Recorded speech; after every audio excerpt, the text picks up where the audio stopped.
Breaking news! AFP nakahanda ng lumaban sa magtatangkaw manong sumakop sa mga teritoryo na pag-aari ng Pilipinas, lalo na sa West Philippine Sea.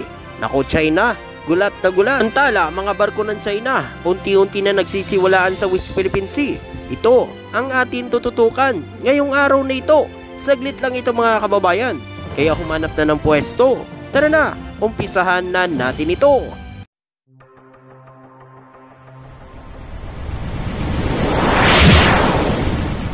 Pang Ilonggo, Please subscribe subscribe and like. and share. Naman sa balita, tiniyak ng pamunuan umano ng Armed Forces of the Philippines na nakahanda umano silang lumaban ang Pilipinas sa mga pagtatangkaw umanong sakupin ang ating mga teritoryo.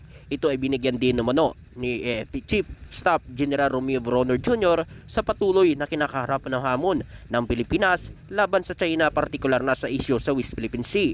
Binigyan din umano ni Bronner na dahil sa modernisasyon ng AFP, malayo na ang narating umano ng bansa sa usapin sa pagdepensa. At ayon pa dito, ang Armed Forces of the Philippines ay nakahanda at determinadong ipagtanggol ang teritoryo at soberanya ng Pilipinas batay sa batas ng internasyonal. Ayon pa umano kay General Romeo Bronner Jr., ang AFP ay patuloy sa pagsuporta at sa integridad ng teritoryo ng bansa sa pangunguna umano ni Pangulong Ferdinand Marcos Jr. bilang Commander-in-Chief.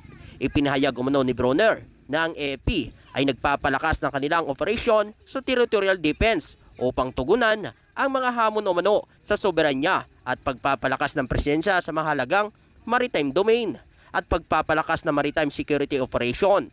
At ayon pa umano kay AFP, naglalayon umano na patuloy na pagbutihin ang kanilang kakayahan sa pagdepensa ng teritoryo sa pamamagitan umano ng pagsusulong ng modernization program.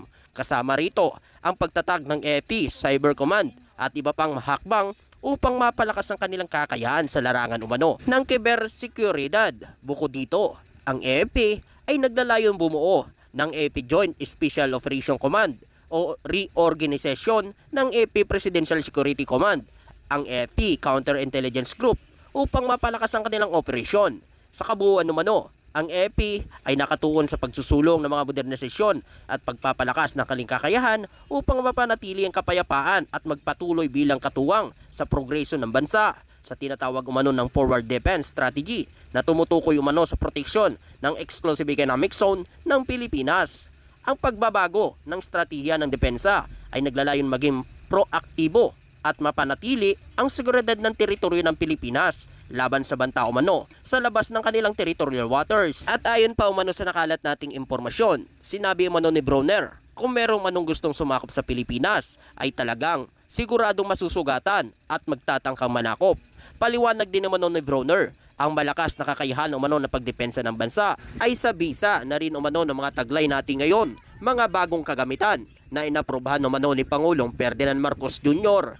Inihayag din umano ni Bronner na malaki na ang pundong inilaan ng pamahalaan para sa katlong yugto ng modernisasyon ng AFP o ang Horizon 3 para sa Comprehensive Archipelago Defense Concept. At ayon pa dito, sa ilalim umano ng konseptong ito ay didevelop ang barko at aircraft ng bansa. Nakalinya din rito ang mas marami pang barko o corvettes o mas kilala bilang warship, gayon din ang jet fighters umano na bibilhin. Ipinagmalaki din ni Bronner na sa ilalim umano ng mga modernisasyon ay meron tayong radar defense system, surveillance system at kakarating lang ng missile system na kanyang magpapalubog ng barko. Maging ang kakayahanan niya ng ating mga sundalo ay nag-level up na rin dahil sa patuloy na pagsasanay na rin sa mga cyber warfare para sa maging cyber warriors. Kasama rin niya sa training ang pagbuo umano ng bagong organisasyon tulad ng mga missile regiment at cyber command.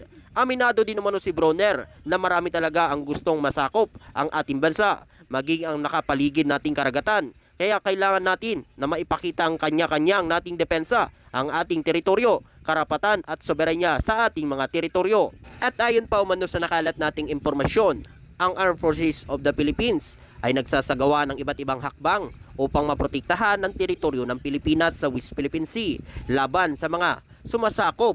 Ilan sa mga hakbang na ito na ginagawa umano ng AFP para proteksyonan ang teritoryo ng Pilipinas sa West Philippine Sea ay ang AFP ay nagpapalakas umano ng military presence sa West Philippine Sea upang mapanatili ang seguridad at proteksyon ng teritoryo laban sa anumang banta o pagtatangka ng anumang bansa. At ayon pa dito, ang pagsasagawa umano ng mga joint patrol kasama ang iba't ibang bansa tulad ng Estados Unidos, Canada at iba pa.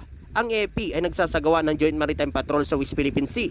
Ito ay nagpapakita ng kooperasyon at suporta ng iba't ibang bansa sa Pilipinas para sa maritime security at freedom of navigation.